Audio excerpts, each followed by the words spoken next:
ഞാൻ എൻ്റെ ഒരു ഫ്രണ്ടിനെ വിളിക്കാൻ പോവാണ് വീഡിയോ കോളിൽ. ഈ ഫ്രണ്ട് ഒരു ഡാൻസറാണ്, ഡാൻസ് കൊറിയോഗ്രാഫറാണ്. നമ്മൾ കാണുന്ന ഒട്ടുമിക്ക അവാർഡ് നൈറ്റ്സിനും വേണ്ടിയിട്ട് ക്ലാസിക്കൽ, സെമി ക്ലാസിക്കൽ പെർഫോമൻസസ് എല്ലാം കൊറിയോഗ്രാഫി ചെയ്യുന്ന ഒരു വ്യക്തിയാണ്. ബിജു ധ്വനി തരംഗ് എൻ്റെ വളരെ അടുത്തൊരു സുഹൃത്താണ്. ഇപ്പം എവിടെയാ ആളെന്ന് നോക്കട്ടെ കേട്ടോ. ഞാൻ തന്നെ പരിചയപ്പെടുത്തായിരുന്നു പ്രേക്ഷകർക്ക്. Sunday funday. തൻ്റെ അടുത്ത കൊറിയോഗ്രാഫി എന്താടോ? ഞാനിപ്പോ ഇനി ചെയ്യാൻ പോകുന്ന ഷോ ആണ് മനോജേട്ടന്റെ ഷോ, US ഷോ ഉണ്ട്. ഇപ്പൊ വേറൊരു ഷോനെ പറ്റി താൻ പറഞ്ഞില്ലേ, രാജീവ് സാറ് ഡയറക്ട് ചെയ്യുന്ന ഒരു സംഭവം?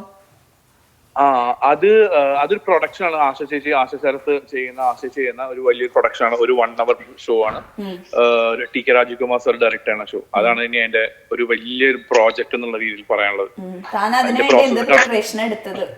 പ്രിപ്പറേഷൻ എന്ന രീതിയിൽ ഞാൻ ഒരിക്കലും കൊറിയോഗ്രാഫിക്ക് മുമ്പ് ഒന്നും ചെയ്യാറുന്നില്ല. ചിലപ്പോ പ്രിപ്പറേഷൻ എന്ന രീതിയിൽ ആ സമയത്ത് കേട്ട് അത് ഇങ്ങനെ ഇരിക്കുമ്പോ കിട്ടുന്ന സ്റ്റെപ്സ് ഒക്കെ പിന്നെ അടുത്ത പ്രാവശ്യം കേൾക്കുമ്പോ കിട്ടണമെന്നില്ല. അതാണ് ഫ്രഷ് ആയിട്ട് കേൾക്കത്തുള്ളൂ.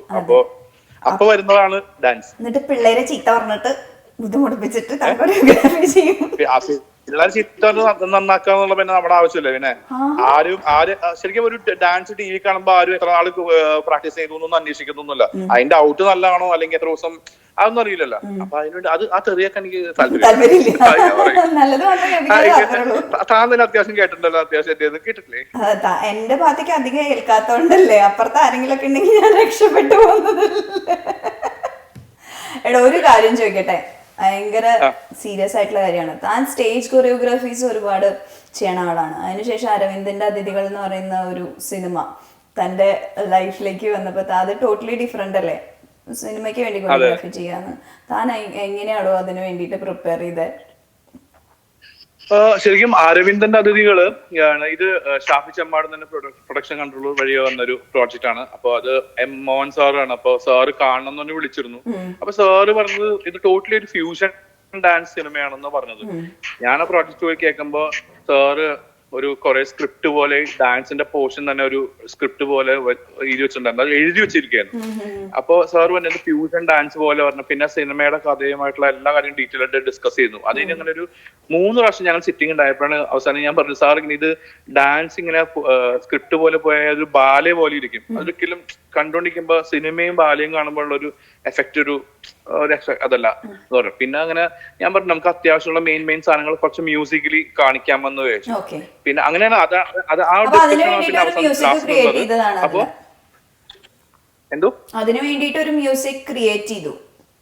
അപ്പൊ മ്യൂസിക് ക്രിയേറ്റ് ഉണ്ട്. അപ്പൊ സാറ് അതിനകത്തും വ്യത്യാസം. സാറ് പറഞ്ഞു നമുക്ക് ആദ്യം മ്യൂസിക് ക്രിയേറ്റ് ഉണ്ട്, ബിജു ഒരു മ്യൂസിക് ചെയ്യൂ എന്നുണ്ട്. ഞാൻ ഉദ്ദേശിച്ച നമ്മുടെ റഹ്മാൻ സാറിന്റെ ഒക്കെ തട്ടുപൊളിപ്പൻ സാധനങ്ങളൊക്കെ മിക്സ് ചെയ്ത് ആ സിറ്റുവേഷൻ വരുന്ന സാധനം ഞാൻ തന്നെ എഡിറ്റ് ചെയ്ത് സോങ് എഡിറ്റ് ചെയ്ത് വെച്ചിട്ട് അത് വെച്ചാൽ ഷൂട്ട് ചെയ്തത്. പിന്നെ അതിന് നമ്മുടെ സ്വന്തം ഷാൻ റഹ്മാൻ അതിനൊരു കിടല മ്യൂസിക് ഒക്കെ ചെയ്ത് കിടലാക്കി ചെയ്തു. അത് അങ്ങനെയാണ് ആ സിനിമയുടെ ഇത് തന്നെ. പിന്നെ നമ്മൾ ആവശ്യത്തിന് ഷൂട്ട് ചെയ്തിരുന്നു. പിന്നെ അവര് പിന്നെ എഡിറ്റ് ചെയ്യുമ്പോൾ അവര് വൃത്തിയായിട്ട് അത് എഡിറ്റ് ചെയ്ത് പേസ്റ്റ് ചെയ്യാൻ ചെയ്തു. അതായത് സിനിമയിലെ ഡാൻസ് വിഴുങ്ങിക്കളയാത്ത രീതിയിൽ, അതായത് സിനിമയുടെ ഒരു ഭാഗം മാത്രം ഡാൻസ് മാത്രം ആക്കാണ്ട് അങ്ങനെ അതൊരു നല്ലൊരു എക്സ്പീരിയൻസ് ആയിരുന്നു കേട്ടോ. നല്ലൊരു എക്സ്പീരിയൻസ് ആയിരുന്നു. കാരണം നമ്മള് മോർ ദാൻ കാശിനെക്കാട്ടൊക്കെ കൂടുതൽ നമുക്ക് ഇങ്ങനത്തെ പ്രോജക്ട് ചെയ്യാൻ പറ്റുന്നതാണ് ഏറ്റവും വലിയ ഭാഗ്യം. അല്ലാണ്ട് മനസ്സിലായി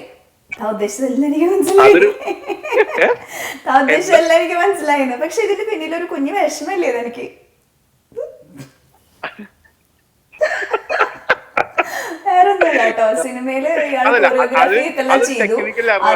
ഇത് ടെക്നിക്കൽ എറർ കൊണ്ട് പോയ നഷ്ടമാണ്. അതായത് പേര് വെക്കാൻ മറന്നുപോയി. അത് ലാസ്റ്റ് മിനിറ്റ് ഞാൻ സിനിമ കഴിഞ്ഞ് ഇറങ്ങിയപ്പോഴാണ് ഞാൻ ചോദിച്ചപ്പോ പ്രൊഡ്യൂസറും ഡയറക്ടർ സാറും പറഞ്ഞു അത് ലാസ്റ്റ് മിനിറ്റ് എഡിറ്റിംഗ് കുറച്ച് ഹറിബറി പോയി ബിജു, അതുകൊണ്ട് വെക്കാൻ വിട്ടുപോയതെന്ന് പറഞ്ഞു. അപ്പം ഞാൻ പിന്നെ കാര്യമൊക്കെ ഇല്ല, ഞാൻ സിനിമയുടെ ഭാഗമാണല്ലോ എന്നൊക്കെ.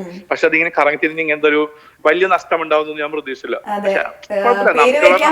പോയി എന്നുള്ള കാരണം കൊണ്ട് ഇപ്രാവശ്യത്തെ സ്റ്റേറ്റ് അവാർഡ് നഷ്ടപ്പെട്ടു പോയ ഒരു മഹാനായ വ്യക്തിയോടാണ് ഞാൻ സംസാരിച്ചുകൊണ്ടിരിക്കുന്നത് പ്രേക്ഷകരെ.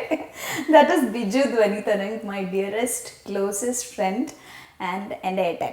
തനിക്ക് ഇങ്ങനെ പ്രായം കുറച്ച് ഞാൻ കാണിക്കുന്നില്ല എന്ന്. ശരിടോ, അമ്മോട് പറയോ? ശരി, ബൈ.